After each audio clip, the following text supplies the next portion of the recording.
बस कल ही मौलाना अरशद मदनी साहब की तरफ से दारुल उलूम देवबंद में जो ऐलान हुआ है कि दीनी मदारिस के तमाम तलबा को 10th पास होना ज़रूरी है वो आलिमियत में एडमिशन लेने के लिए, तो ये एक बहुत ही खुशआइन बात है, एक बेहतरीन ऐलान है। मैं इसका इस्तक़बाल करता हूँ और चाहूँगा कि इसको इम्प्लीमेंटेशन के लिए हम फ़िक्र करें, तरीक़ेकार निकालें, वरना फिर से 5-10 साल 20 साल ऐसे ही ज़ाय होने का अंदेशा है। शाहीन में जो तजुर्बा हुआ है हुफ़ाज़ को, मदरसे के फ़ारिग़ीन को, ड्रॉप आउट को असली तालीम से जोड़ने का, वो ये कि AICU academic intensive care unit के ज़रिए बच्चों को, हुफ़ाज़ को, ड्रॉप आउट को मैथमेटिक्स और लैंग्वेजेस पढ़ाए जाते हैं। उसका एक तरीक़ेकार है, उस पर काफ़ी मेहनत भी है, रिसर्च हुआ है और गुज़िश्ता 12 साल से ये बहुत काम कर रहा है और ड्रॉप आउट और हुफ़ाज़ इसमें सक्सेसफुल हो रहे हैं। ये तरीक़ेकार को हम मुल्क भर के मदरसों को देना चाहते हैं और मदरसे के ज़िम्मेदारों को इससे ख्वाहिश करते हैं कि वो आएँ, इधर तशरीफ़ लाएँ और इसको देखें, समझें। हम हर तरीक़े का एकेडमिक सपोर्ट पूरे मुल्क भर के मदरसों तक पहुँचाना चाहते हैं और हुफ़ाज़ को, ड्रॉप आउट को वापस एजुकेशन में लाने के लिए हम मुल्क भर में मराकिज़ को शुरू कराने में मदद करना चाहते हैं। और दीनी मदारिस में, बड़े बड़े दीनी मदारिस में असली तालीम के लिए, बॉयज़ के लिए रेसिडेंशियल स्कूल शुरू हो जाए, जैसा कि बेंगलोर और लखनऊ के कुछ बड़े मदारिस में काम शुरू हुआ है। दीनी माहौल में असली तालीम देना आज वक्त की अहम तरीन ज़रूरत है। यकीनन एक बहुत बड़ा कार्य खैर का और सवाब का ज़रिया बनेगा। नस्ल डिस्ट्रैक्शन का शिकार हो रही है। मोबाइल के ज़माने में नौजवान बच्चे 8 घंटे, 12 घंटे, 16 घंटे जो है अपना वक्त ज़ाय कर रहे हैं। मुख्तलिफ डिस्ट्रैक्शन हो रहे हैं। ये को एजुकेशन की वजह से डिस्ट्रैक्शन, मोबाइल फ़ोन की वजह से डिस्ट्रैक्शन और माँ बाप के अपने जो है मसाइल, फैमिली रिलेशंस की वजह से जो मसाइल हो रहे हैं, उससे नस्ल को बचाना है। और यकीनन वही कौमें ज़िंदा रहने का हक़ रखती हैं जो अपनी नस्ल की हिफाजत करती हैं और वही कौमें ज़िंदा रहने का हक़ रखती हैं जो अपनी तहज़ीब की हिफाजत करते हैं। मैं रिक्वेस्ट कर रहा हूँ, तालीम को ही तरजीह देना चाहिए। तालीम ही के ज़रिए बड़ी तब्दीली आ सकती है।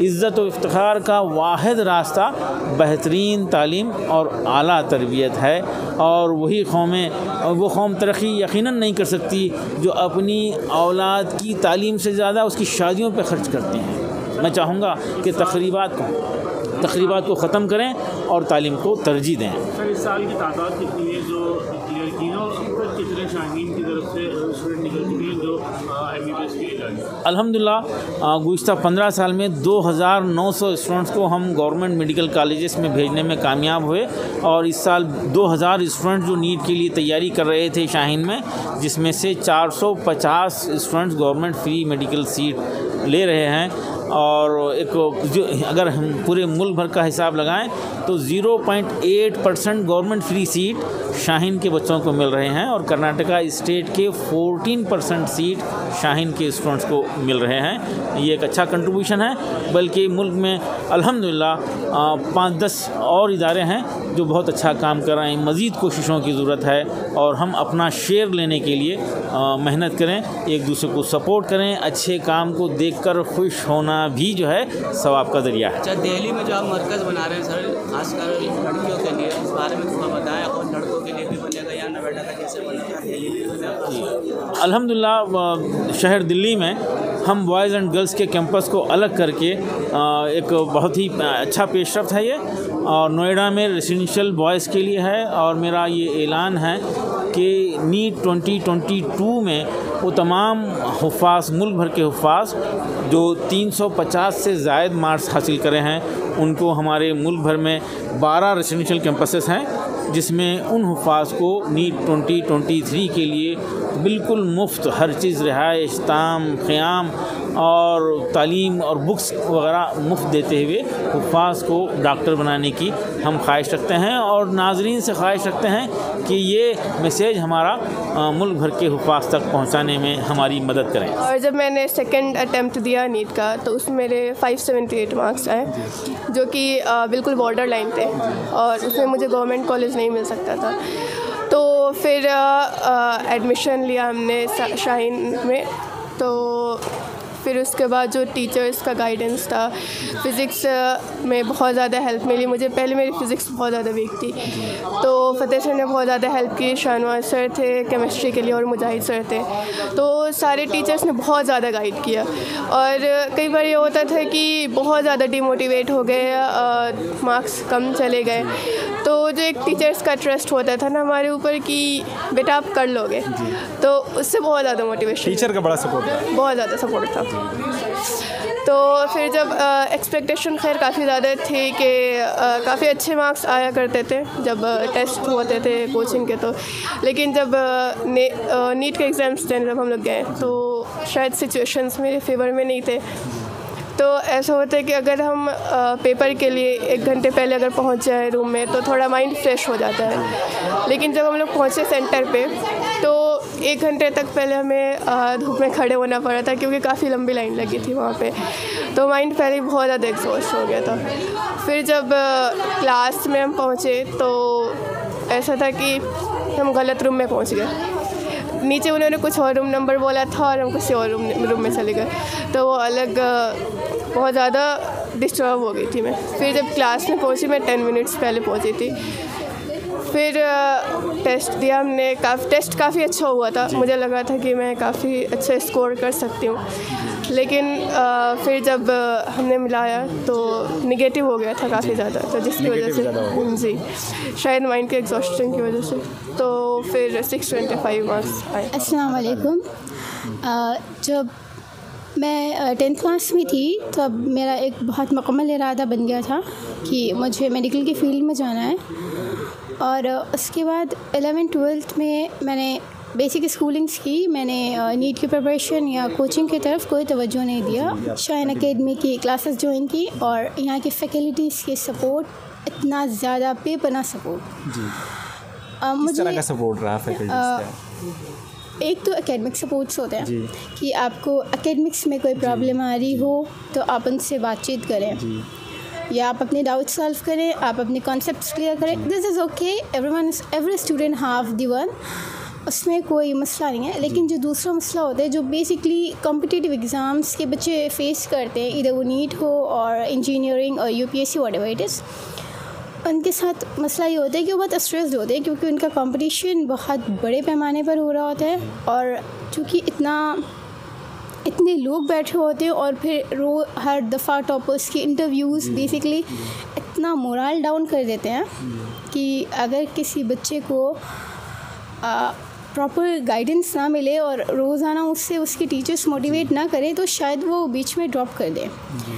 ये मोटिवेशंस जो टीचर की तरफ से होता है, मुझे लगता है ये सबसे ज़्यादा प्रीशियस मोटिवेशन होता है। और यहाँ शाहीन के में सारे टीचर्स वैसे ही थे, वो हर तरह से सपोर्ट करते थे, academic support, then the moral and the guidance. तो मुझे लगता था मेरा जो भी रिज़ल्ट आया है वो बेसिकली सिर्फ इसलिए आया क्योंकि फैकल्टीज़ बहुत अच्छी थी जी। जिस तरह से यहाँ के मशहूर है कि शाहीन का रूल रेगुलेशन बहुत अच्छा है। सुबह यहाँ जैसे बिदर में मशहूर है कि एक अलग रूल है, सारे कॉलेज से अलग, सारे जो एकेडमिक चल रहे हैं उनसे अलग। यहाँ शाहीन एकेडमी दिल्ली में जो है उसके क्या रूल्स हैं सुबह से लेकर शाम तक का? सुबह शाहीन एकेडमी की सुबह फजर में हो जाती है और फजर के बाद नमाज की पाबंदी होती है? बिल्कुल बहुत होती है। सुबह फजर के अज़ान के वक्त वार्डन मैम जगाने आती हैं और उसके बाद सोना सख्ती से मना है क्योंकि मेरा नीट ड्रॉप ईयर था और मेरे पास वक्त भी बहुत कम था। 1 साल भी नहीं मिले, 7-8 महीने मिले। तो फिर मेरी सुबह मैं कोशिश करती थी कि फ़जर से थोड़ा पहले हो जाए।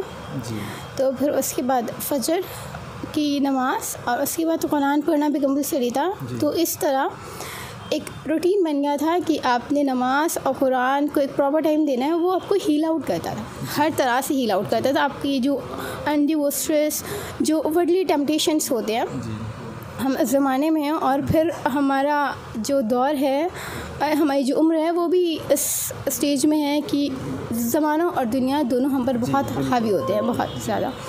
तो बेसिक अल्लाह को याद करना या अल्लाह सुब्हान तआला की इबादत करना आपको बहुत हेल्प करेगा। आपको हील करेगा, आपके सोल को हील करेगा। और ये चीज़ मुझे लगता है कहीं और नहीं मिलेगी। कहीं और नहीं मिलेगी? नहीं, कहीं और नहीं मिलेगी, क्योंकि मैंने ख़ुद भी बहुत जगह देखा है। अच्छा, बेसिकली मैं मिक्स सोसाइटी से आई थी, तो जब मैं यहाँ आई तो मुझे काफ़ी प्रॉब्लम हुई। फजर के बाद उठा देना, अब सोने नहीं देना, क्योंकि मैं रात में जगने की आदत थी मुझे। मैं रात में 2-3 बजे सोती थी, तो फिर रात में 2-3 बजे सोती थी? हाँ, रात में 2-3 बजे सोती थी, तो सुबह शाहीन में आने से पहले? हाँ, शाहीन में आने से पहले। तो फिर सुबह फजर के वक्त उठना तो बड़ा मुश्किल था, और अब ये पूरी आदत बनानी पड़ी कि आपको रात में 10:30 बजे सो जाना है, फिर सुबह आपको फजर के बाद उठ जाना है और फिर नहीं सोना है। फिर हम लोग सेल्फ स्टडीज़ करते थे, फिर उसके बाद नाश्ता किया, तैयार हुआ, क्लास के लिए चले गए। क्लास अटेंड कर एक हमारी क्लासेस पूरे 2 हिस्सों में डिवाइडेड थी। पहला हिस्सा वो होता था जो हमारी टीचिंग क्लासेस होती थी, जो हमारी फैकल्टीज़ लेते थे। उसके बाद हमें ब्रेक मिलता था, उस ब्रेक में हमें खाना खाना होता था और ज़ोहर की नमाज़ पढ़नी होती थी। ज़ोहर की नमाज़, खाना? जी, दोनों साथ में। उसके बाद हमारी क्लासेस दोबारा 3 बजे से शुरू होती थी। अगर आपके पास वक्त है तो आप आराम कर लें, आपके ऊपर कोई पाबंदी नहीं है, रेस्ट के लिए टाइम दे देते। अगर आप अपना वक्त बचा सकें तो, मतलब आपको अपने वक्त को 1:30 बजे छुट्टी हो जाती थी, 1:30 से 3 ब्रेक होता है। अब उस 1.5 घंटे के वक्त में आपको खाना है, सोना है और नमाज़ पढ़नी है, आप करें। नमाज तो आपको नहीं छोड़नी है, वो तो लाजमी है। नमाज शाहीन में लाजमी है पढ़ना यहाँ? जी। और आपको पता है इतना हम लोग अक्सर नमाज गायब कर जाते हैं और इतना ध्यान भी नहीं देते नमाज पर। मैं भी शुरू में ऐसी ही थी, मतलब मैं बहुत ज़्यादा नमाज़ गोल करती थी, लेकिन जब आपको देखना आपके साथ ही, जी बिल्कुल, मतलब मैं छूट जाती थी, अक्सर छूट जाती थी, कभी किसी काम के वजह से, कभी कुछ। फिर हम एक्सक्यूज़ भी दे देते हैं बहुत कि एक नमाज़ छूट जाने से क्या होता है। लेकिन यहाँ पर जब आप अपने साथियों को पढ़ते हुए देखेंगे ना, तो आपको अंदर से गिल्ट फील होती है कि हम क्यों नहीं पढ़ रहे हैं और हमने मिस कर दी। फिर आपको कोई भी एक्सक्यूज़ आपको ख़ुद को सेटिस्फाई नहीं कर पाता है। तो इस तरह नमाज की फिर पाबंदी शुरू हो गई अल्हम्दुलिल्लाह। उसके बाद फिर हमारी डाउट सेशन की क्लासेस होती थी। कितने बजे से कितने बजे तक? 3 बजे से लेकर 6 बजे तक होती थी। हाँ, 3 से 6 क्लासेस होती थी, लेकिन आपको पता है असर का वक्त उस वक्त 5:30 बजे से 5 बजे के आसपास था। तो हमें उस 6 बजे से पहले भी एक ब्रेक दे दिया जाता था कि फटाफट जाओ, असर की नमाज़ पढ़ के वापस ऊपर आ जाओ। कितना टाइम देता? 10 मिनट, 15 मिनट? 10-15 मिनट हो जाता था, क्यों उतने में तो नमाज़ हो जाती है आराम से। तो फिर 10-15 मिनट में नमाज़ पढ़ के वापस आ जाते थे। फिर जब मगरिब की अज़ान होती थी तो हमारी छुट्टी हो जाती थी। तो फिर हम ऑफ़ हो चुके हैं, डाउट सेशंस हो गए, हमारी क्लासेस हो गई, हमने मगरिब की नमाज़ पढ़ी और थोड़ा रेस्ट किया, घर वालों से बात की। मगरिब के बाद हमारा घर वालों से बात करने का वक्त मुहैयन था, जब इशा की नमाज़ और रात का खाना साथ में। कितने बजे इशा की नमाज़, कितने बजे होती थी आपके यहाँ? इशा की नमाज़ अमूमन तौर पर हमारा खाना 9 बजे आता था, ठीक है। तो हम उसी के आसपास उठते थे कि इशा की नमाज़ भी पढ़ लेंगे और खाना भी खा लेंगे। दोनों से फारिग हो गए, फिर हम लोग थोड़ी देर रात में एक रिवीजन कर लेते थे कि हमने पूरे दिन में पढ़ा क्या है। और तकरीबन 11 बजे मैम आ जाती थी और वो बोलती थी कि अब अपनी लाइट्स ऑफ़ कर दो और सो जाओ।